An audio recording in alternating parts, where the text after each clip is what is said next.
Hello दोस्तों, स्वागत है आप सभी का एक्सीलेंट गाइड के इस ऑनलाइन प्लेटफॉर्म पे। यहाँ हम SSC GD, Agniveer, police constable, fireman, मद्य निषेध और अन्य एक दिवसीय एग्जाम के लिए जीके जीएस को पढ़ेंगे। तो दोस्तों, हमारे टॉप 30 सीरीज में आप सभी का स्वागत है। आप सभी लोग इस ऑनलाइन क्लास में जुड़ जाइए। तो आज की क्लास को हम लोग शुरू करते हैं। दोस्तों, पहला क्वेश्चन स्क्रीन पर आ चुका है। केंद्रीय चावल अनुसंधान केंद्र कहाँ स्थित है? Option A Shimla, option B Cuttack, option C Karnal और ऑप्शन डी है राजमुंदरी। तो दोस्तों, इनमें से कौन सा हो जाएगा राइट आंसर? केंद्रीय चावल अनुसंधान केंद्र कहाँ पे स्थित है, आपको बताना है कौन सा हो जाएगा सही उत्तर। तो देखिए दोस्तों, केंद्रीय चावल अनुसंधान केंद्र का राइट आंसर ऑप्शन बी होगा कटक। कटक उड़ीसा में है, इस बात को ध्यान रखिएगा। कटक शहर महानदी के किनारे स्थित है, ये भी ध्यान रखिएगा। प्रमुख शहर पूछ लिए जाते हैं। महानदी के किनारे कटक शहर स्थित है। चलिए फिर नेक्स्ट क्वेश्चन देखते हैं। प्रश्न संख्या 2 हमारे सामने है। कहवा जो कॉफी कहते हैं उसका मूल स्थान है। Option A Ethiopia, option B Brazil, option C Argentina और ऑप्शन डी है तंजानिया। तो ये 4 कंट्री है और पूछा गया है कहवा का मूल स्थान। बताइए कौन सा हो जाएगा राइट आंसर? कौन सा हो जाएगा दोस्तों राइट आंसर? याद रखिएगा दोस्तों, ऑप्शन आपका ए होगा करेक्ट, इथियोपिया। इथियोपिया एक अफ्रीकी कंट्री है, वहीं जो है वो कहवा का मूल स्थान माना जाता है। यदि आपसे विश्व में सर्वाधिक कॉफी उत्पादन किस देश में होता है पूछा जाए तो वो ब्राजील है। सर्वाधिक उत्पादन के हिसाब से विश्व में प्रथम स्थान पे है सर्वाधिक उत्पादन। तो इस बात को भी ध्यान रखिएगा। चलिए फिर नेक्स्ट क्वेश्चन को देखते हैं। तो प्रश्न संख्या 3 हमारे सामने है। विश्व में सर्वाधिक रबर का उत्पादन कौन सा देश करता है? ऑप्शन ए है थाईलैंड, ऑप्शन बी है इंडोनेशिया, ऑप्शन सी है फिलीपींस और ऑप्शन डी है मलेशिया। तो बताइए कौन सा होगा राइट आंसर? विश्व में सर्वाधिक रबर का उत्पादन कौन सा देश करता है? कौन सा होगा दोस्तों? यहाँ पे आपका ऑप्शन नंबर डी करेक्ट हो जाएगा, मलेशिया। मलेशिया विश्व में सर्वाधिक रबर का उत्पादन करता है, इस चीज को नोट कर लीजिएगा। चलिए फिर नेक्स्ट क्वेश्चन देखते हैं। प्रश्न संख्या 4, सोयाबीन का प्रदेश किस राज्य को कहा जाता है? Option A Chhattisgarh, option B Orissa, option C Maharashtra और ऑप्शन डी है मध्य प्रदेश। तो ये 4 स्टेट दिए गए हैं और पूछा गया है सोयाबीन का प्रदेश इनमें से किसे कहते हैं? बताइए कौन सा होगा इसका राइट आंसर? किसे कहते हैं दोस्तों? यहाँ पे आपका ऑप्शन डी हो जाएगा करेक्ट। मध्य प्रदेश को सोयाबीन का प्रदेश कहा जाता है और मध्य प्रदेश में ही सोयाबीन का सर्वाधिक उत्पादन होता है। इस बात को भी ध्यान रखिएगा, सर्वाधिक उत्पादन। ओके, क्लियर यहाँ तक? कोई परेशानी नहीं यहाँ तक? चलिए फिर नेक्स्ट क्वेश्चन देखते हैं। प्रश्न संख्या 5 हमारे सामने है। रजत क्रांति का संबंध है। ऑप्शन ए मसाला उत्पादन से, ऑप्शन बी अंडा उत्पादन से, ऑप्शन सी मछली पालन से और ऑप्शन डी है खनिज तेल से। तो ये 4 क्रांति में से बताइए कौन सा होगा राइट आंसर? रजत क्रांति जो है उसका संबंध निम्न में से किससे है? तो दोस्तों ध्यान रखिएगा, रजत क्रांति का संबंध अंडा उत्पादन से है। यहाँ पे ऑप्शन बी आपका करेक्ट हो जाएगा। ठीक है, क्लियर? चलिए फिर नेक्स्ट क्वेश्चन देखते हैं। प्रश्न संख्या 6 हमारे सामने है। नासिक शहर किस नदी के किनारे स्थित है? ऑप्शन ए गोदावरी नदी, ऑप्शन बी कावेरी नदी, ऑप्शन सी गंगा नदी और ऑप्शन डी है चंबल नदी। बताइए इनमें से नासिक किसके किनारे स्थित है? नासिक वैसे महाराष्ट्र में है। बताइए किस नदी के किनारे स्थित है? कौन सा होगा राइट आंसर? दोस्तों आपका ऑप्शन ए गोदावरी नदी सही हो जाएगा। गोदावरी नदी महाराष्ट्र के त्रियंबक पठार से निकलती है। त्रियंबक पठार से निकलती है। ओके, त्रियंबक पठार से निकलती है महाराष्ट्र में और ये बंगाल की खाड़ी में जाकर गिर जाती है, इस बात को ध्यान रखिएगा। चलिए फिर नेक्स्ट क्वेश्चन देखते हैं। तो प्रश्न संख्या 7 हमारे सामने है। लाल ग्रह किस ग्रह को कहा जाता है? Option A Budh, option B Mangal, option C Shukra और ऑप्शन डी है शनि। तो बताइए आसान क्वेश्चन है, बता सकते हैं आप लोग। लाल ग्रह किस ग्रह को कहा जाता है? तो देखिए दोस्तों, यहाँ पे आपका ऑप्शन बी होगा करेक्ट। मंगल को लाल ग्रह कहा जाता है। बुध के विषय में जाने तो सूर्य के सबसे निकट, सूर्य के सबसे निकट स्थित ग्रह यही है। शुक्र की बात की जाए तो शुक्र दूसरे स्थान पर आता है और इसे भोर का तारा मॉर्निंग स्टार या सांझ का तारा या शाम का तारा इस प्रकार बोल सकते हैं। ठीक है, इस बात को भी ध्यान रखिएगा। चलिए फिर नेक्स्ट क्वेश्चन देखते हैं। प्रश्न संख्या 8 हमारे सामने है। जल में घुलनशील विटामिन है। Option A vitamin A, option B vitamin D, option C vitamin B और ऑप्शन डी है विटामिन के। तो बताइए इनमें से कौन सा राइट आंसर होगा? जल में घुलनशील विटामिन है, कौन सा होगा दोस्तों? तो देखिए यहाँ पे आपका option C vitamin B right है। एक तो विटामिन बी और सी, ये दोनों जल में घुलनशील विटामिन है, बाकी कोई नहीं है। ठीक है, बी और सी को ध्यान रखिएगा। चलिए फिर नेक्स्ट क्वेश्चन देखते हैं। तो प्रश्न संख्या 9, दक्षिण भारत की गंगा किस नदी को कहते हैं? ऑप्शन ए कावेरी नदी, ऑप्शन बी नर्मदा नदी, ऑप्शन सी ताप्ती नदी और ऑप्शन डी है गोदावरी नदी। तो बताइए कौन सा होगा यहाँ पे राइट आंसर? दक्षिण भारत की गंगा किस नदी को कहते हैं, कौन सा होगा यहाँ पे राइट आंसर? तो दोस्तों याद रखिएगा, दक्षिण भारत की गंगा गोदावरी नदी को कहते हैं। इस क्वेश्चन में बहुत लोगों को परेशानी होती है। तो देखिए, दक्षिण भारत की गंगा पूछा जाए तो गोदावरी, और वहीं पे दक्षिण की गंगा कहा जाए, दक्षिण की गंगा, दक्षिण की गंगा, तब आपका हो जाएगा कावेरी। और दक्षिण भारत का है या फिर प्रायद्वीपीय भारत का है, तब आपका राइट आंसर गोदावरी होगा। तो ऐसे में दक्षिण की गंगा कावेरी। ठीक है, और यहाँ पे आपका राइट आंसर डी हो जाएगा। चलिए फिर नेक्स्ट क्वेश्चन देखते हैं। प्रश्न संख्या 10 हमारे सामने है। निजाम सागर बांध किस नदी पर स्थित है? ऑप्शन ए मंजरा नदी, ऑप्शन बी कृष्णा नदी, ऑप्शन सी वैगई नदी और ऑप्शन डी है ताम्रपर्णी नदी। तो यहाँ पे कौन सा होगा राइट आंसर? निजाम सागर बांध किस नदी पर स्थित है दोस्तों, बताइए। यहाँ पे आपका ऑप्शन नंबर ए जो होगा राइट होगा। और ये किस राज्य में है? तो तेलंगाना, तेलंगाना, तेलंगाना में स्थित है निजाम सागर बांध, मंजरा नदी पर। ओके, ताम्रपर्णी नदी है ये भारत की सबसे दक्षिण की नदी है, भारत की सबसे दक्षिणी नदी, इस बात को ध्यान रखिएगा। वैगई नदी के विषय में जाने तो प्रसिद्ध मीनाक्षी मंदिर इसी नदी के किनारे स्थित है, तमिलनाडु में। ओके, चलिए फिर नेक्स्ट क्वेश्चन देखते हैं। प्रश्न संख्या 11, क्षेत्रफल के अनुसार सबसे छोटा केंद्र शासित प्रदेश है। Option A Ladakh, option B Puducherry, option C Andaman Nicobar और ऑप्शन डी है लक्षद्वीप। तो ये 4 केंद्र शासित प्रदेश दिए गए हैं और आपको बताना है निम्न में से कौन सबसे छोटा है। तो यहाँ पे राइट आंसर कौन सा हो जाएगा दोस्तों? क्षेत्रफल के अनुसार सबसे छोटा केंद्र शासित प्रदेश, यहाँ पे आपका ऑप्शन डी हो जाएगा लक्षद्वीप।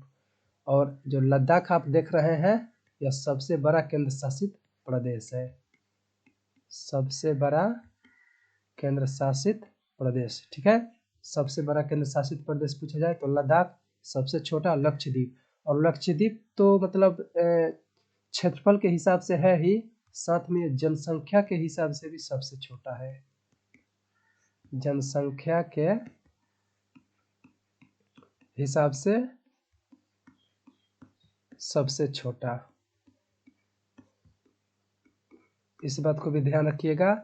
और जनसंख्या के हिसाब से सबसे बड़ा केंद्र शासित प्रदेश जो है वो दिल्ली है, दिल्ली जनसंख्या के हिसाब से सबसे बड़ा, जनसंख्या के हिसाब से और क्षेत्रफल के हिसाब से सबसे छोटा लक्षद्वीप, और क्षेत्रफल के हिसाब से बड़ा केंद्र शासित प्रदेश लद्दाख।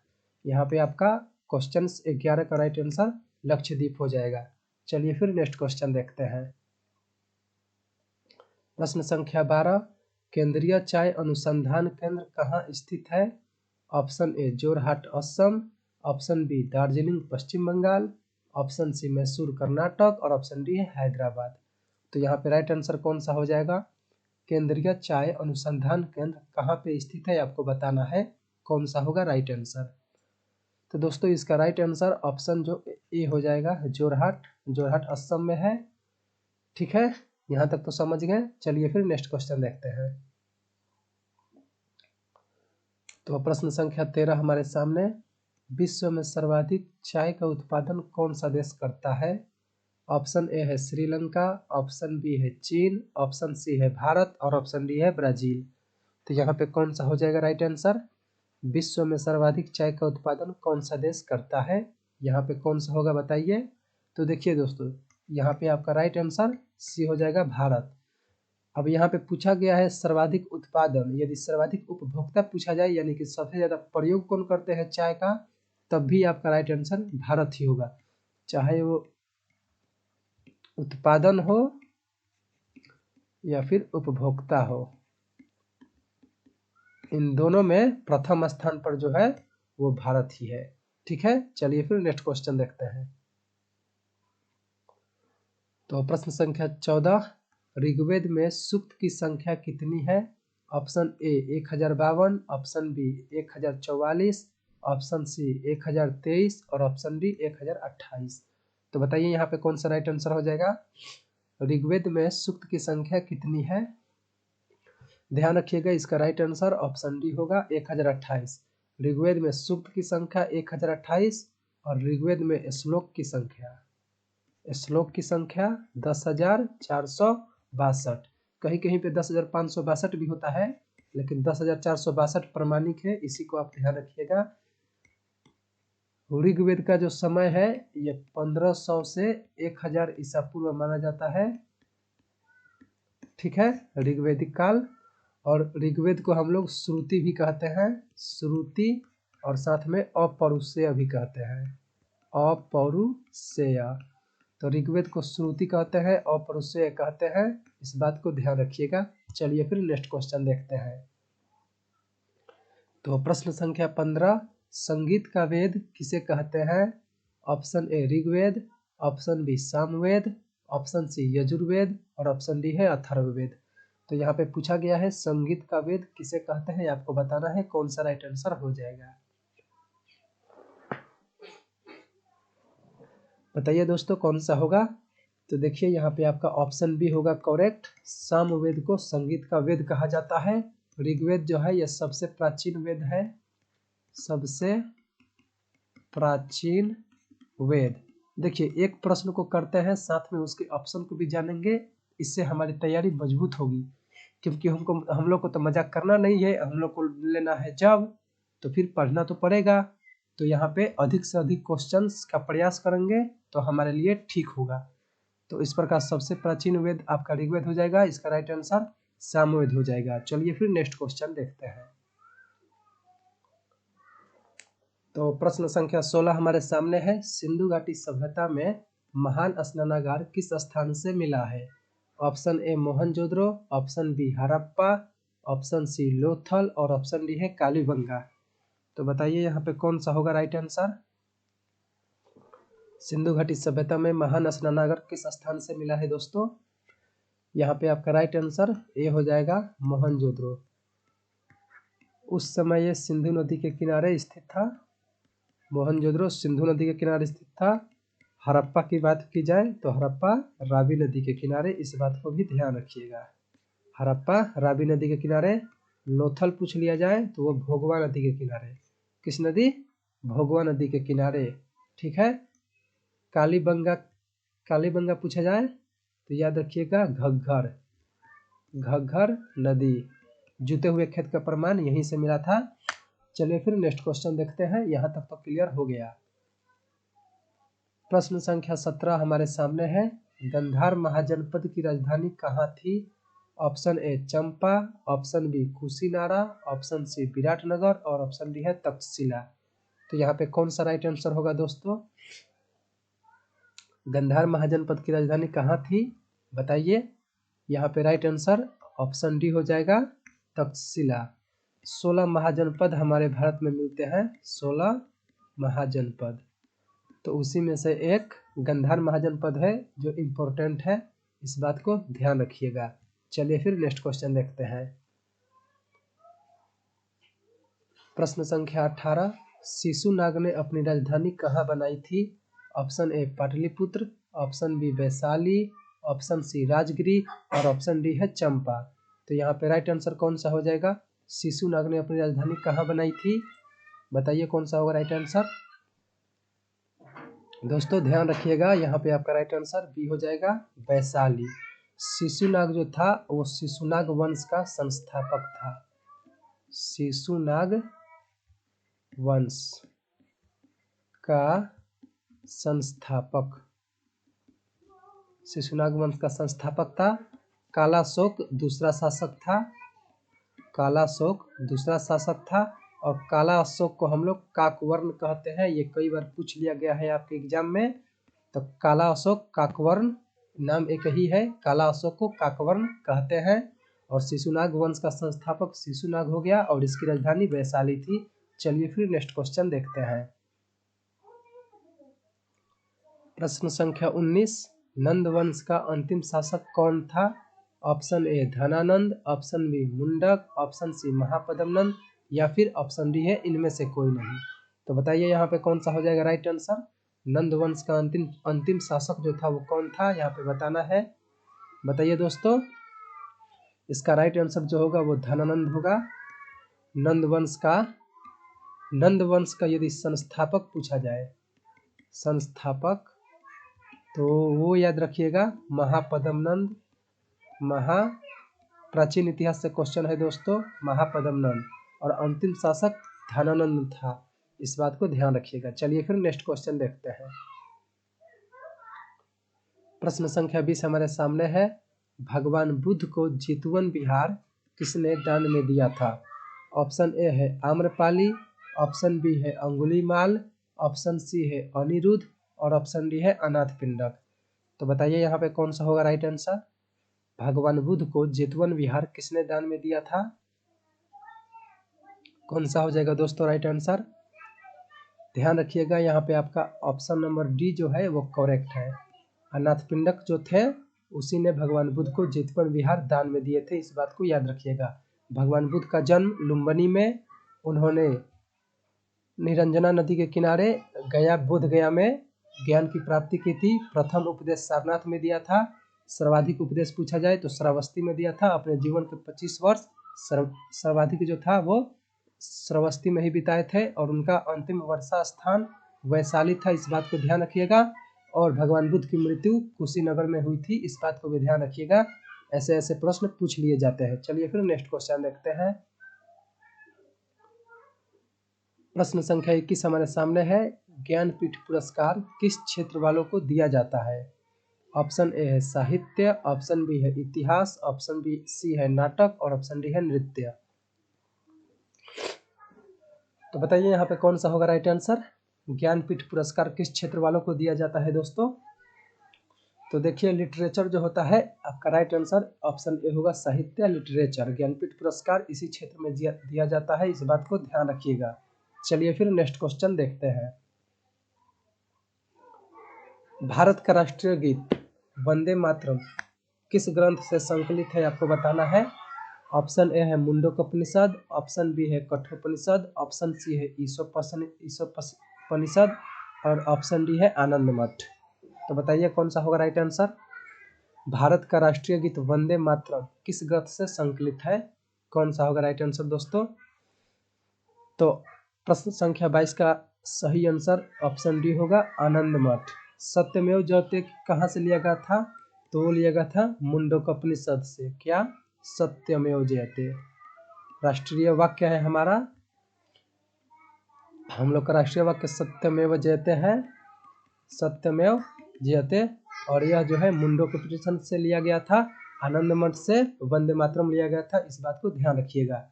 चलिए फिर नेक्स्ट क्वेश्चन देखते हैं। तो प्रश्न संख्या 23, राष्ट्रीय गान जन गण मन सर्वप्रथम कब और कहाँ गाया गया था? ऑप्शन ए है 1911 कलकत्ता में, ऑप्शन बी है 1896 कलकत्ता में, ऑप्शन सी 1916 मुंबई में, ऑप्शन डी 1931 कलकत्ता में। तो बताइए यहाँ पे कौन सा राइट आंसर होगा दोस्तों? राष्ट्रीय गान जन गण मन सर्वप्रथम कब और कहाँ गया था? कौन सा होगा? तो इसका right answer option A 1911 Calcutta हो जाएगा। ठीक है, चलिए फिर नेक्स्ट क्वेश्चन देखते हैं। अकबरनामा किसने लिखा था? ऑप्शन ए है बीरबल, ऑप्शन बी है अकबर, ऑप्शन सी है फिरोज और ऑप्शन डी है अबुल फजल। तो ये 4 व्यक्ति हैं और आपसे पूछा गया है अकबरनामा किसने लिखा था। तो बताइए यहाँ पे कौन सा होगा राइट आंसर? अकबरनामा किसने लिखा था? तो दोस्तों यहाँ पे आपका राइट आंसर ऑप्शन डी होगा अबुल फजल। शाहनामा की बात की जाए, शाहनामा ये भी पूछा जाता है, इम्पोर्टेंट है। शाहनामा पूछा जाए तो फिरदौसी याद रखिएगा, फिरदौसी, फिरदौसी। और हुमायूं नामा पूछा जाए, हुमायूं नामा,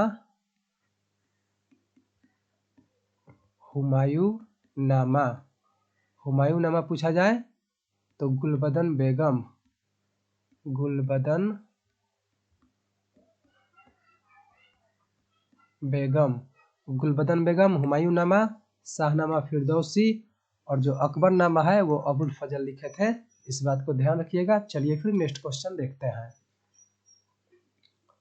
तो प्रश्न संख्या 25 हिंदी दिवस के रूप में मनाया जाता है। ऑप्शन ए 21 सितंबर, ऑप्शन बी 14 सितंबर, ऑप्शन सी 5 सितंबर और ऑप्शन डी है 10 दिसंबर। कौन सा होगा दोस्तों राइट आंसर? हिंदी दिवस के रूप में मनाया जाता है, यहाँ पे राइट आंसर कौन सा हो जाएगा बताइए? यहाँ पे राइट आंसर दोस्तों ऑप्शन बी होगा 14 सितंबर। 14 सितंबर को राष्ट्रीय हिंदी दिवस के रूप में मनाया जाता है। ठीक है, क्लियर यहाँ तक। और 10 दिसंबर को पूछा जाए तो मानवाधिकार दिवस, मानवाधिकार दिवस इम्पोर्टेंट है, ध्यान रखिएगा। मानवाधिकार दिवस 10 दिसंबर और यहाँ पे क्वेश्चन 25 का राइट आंसर आपका 14 सितंबर हो जाएगा। चलिए फिर नेक्स्ट क्वेश्चन देखते हैं। प्रश्न संख्या 26 डूरंड कप किस खेल से संबंधित है? Option A football, option B cricket, option C hockey और ऑप्शन डी है पोलो। तो यहाँ पे राइट आंसर कौन सा होगा? कई बार ये आपके एग्जाम में पूछा गया है, डूरंड कप किस खेल से संबंधित है? कौन सा होगा दोस्तों? देखिए यहाँ पे ऑप्शन ए जो है राइट आंसर हो जाएगा फुटबॉल। डूरंड कप फुटबॉल से संबंधित है। बहुत से विद्यार्थी इस क्वेश्चन को गलत कर देते हैं, डूरंड कप याद नहीं किए हुए रहते हैं और अधिकांश जो बच्चे हैं हॉकी लगा देते हैं। क्या लगाते हैं? हॉकी। लेकिन ये गलत हो जाता है। डूरंड कप का जो संबंध है वो फुटबॉल से है। ठीक है, चलिए फिर नेक्स्ट क्वेश्चन देखते हैं। तो प्रश्न संख्या 27 हमारे सामने है। डेंगू बुखार के कारण मानव शरीर में से निम्नलिखित में से किसकी कमी हो जाती है? ऑप्शन ए है प्लेटलेट्स, ऑप्शन बी है शर्करा, ऑप्शन सी है हीमोग्लोबिन और ऑप्शन डी है जल। तो यहाँ पे कौन सा होगा राइट आंसर? डेंगू बुखार के कारण मानव शरीर में से निम्न में से किसकी कमी हो जाती है, बताना है कौन सा होगा राइट आंसर। तो दोस्तों प्रश्न संख्या 27 का राइट आंसर ऑप्शन ए होगा प्लेटलेट्स। डेंगू बुखार के कारण शरीर में प्लेटलेट्स की कमी हो जाती है, इस बात को ध्यान रखिएगा। चलिए फिर नेक्स्ट क्वेश्चन देखते हैं। प्रश्न संख्या 28 हमारे सामने है। काली मौत इंग्लिश में ब्लैक डेथ किसे कहते हैं? ऑप्शन ए है कैंसर, ऑप्शन बी है एड्स, ऑप्शन सी है मलेरिया और ऑप्शन डी है प्लेग। तो ये 4 बीमारियां दी गई हैं और आपको बताना है कि इनमें से किसे काली मौत किसे कहते हैं। बताइए कौन सा होगा राइट आंसर? कौन सा होगा दोस्तों? तो याद रखिएगा ऑप्शन डी प्लेग जो है इसे काली मौत कहा जाता है, इस बात को ध्यान रखिएगा। तो फिर नेक्स्ट क्वेश्चन को देखते हैं। प्रश्न संख्या 29 दोस्तों सामने आ चुका है। गोल्डन चावल में से कौन सा विटामिन पाया जाता है? ऑप्शन ए है विटामिन B6, ऑप्शन बी है विटामिन B12, ऑप्शन सी है विटामिन ए और ऑप्शन डी है विटामिन के। तो बताइए यहाँ पे कौन सा होगा राइट आंसर? गोल्डन चावल, हिंदी में सुनहरा चावल, बताइए कौन सा विटामिन पाया जाता है इसमें, गोल्डन चावल में। तो दोस्तों ध्यान रखिएगा, यहाँ पे ऑप्शन सी जो होगा विटामिन ए, ये आपका करेक्ट हो जाएगा। चलिए फिर नेक्स्ट क्वेश्चन को देखते हैं। यहाँ तक तो कोई परेशानी नहीं होगा आपको, सब समझ गए। तो प्रश्न संख्या 30 और यह हमारा आज का अंतिम प्रश्न है। निम्न में से किसकी कमी से रिकेट्स होता है? ऑप्शन ए है विटामिन सी, ऑप्शन बी है विटामिन डी, ऑप्शन सी है विटामिन के और ऑप्शन डी है विटामिन ए। तो बताइए कौन सा होगा राइट आंसर। रिकेट्स जो होता है वो किसकी कमी से होता है, आपको बताना है। कौन सा होगा दोस्तों? हाँ बिल्कुल, ऑप्शन डी जो होगा करेक्ट होगा। ऑप्शन डी जो होगा विटामिन डी, इसी की कमी से रिकेट्स होता है। सी के कमी से स्कर्वी होता है, इस बात को ध्यान रखिएगा। और ए की कमी से रतौंधी होती है, रतौंधी। और ये विटामिन के जो है इसकी कमी से रक्त का थक्का नहीं बनता है, रक्त का थक्का नहीं बनता, इस बात को भी ध्यान रखिएगा। तो दोस्तों हमारी जो टॉप 30 सीरीज की 30 प्रश्न थे उसको हम लोग बहुत अच्छे से कर लिए हैं। उम्मीद करता हूँ आप सभी लोग को अच्छे से समझ में आ गया होगा। तो फिर दोस्तों आप हमारे यदि आप इसका पीडीएफ लेना चाहते हैं, पीडीएफ, तो आप आ सकते हैं, टेलीग्राम ज्वाइन कर लीजिए, वहाँ पर आपको ये पीडीएफ मिल जाएगी। और इंस्टाग्राम पे ज्वाइन कर लीजिए, वहाँ पे आपको बहुत से नॉलेज दिया जाता है जो आपके एग्जाम के लिए महत्वपूर्ण साबित होंगे। तो फिर आज की क्लास को यहीं पे समाप्त करते हैं। आप सभी लोगों को जुड़ने के लिए धन्यवाद। जय हिंद।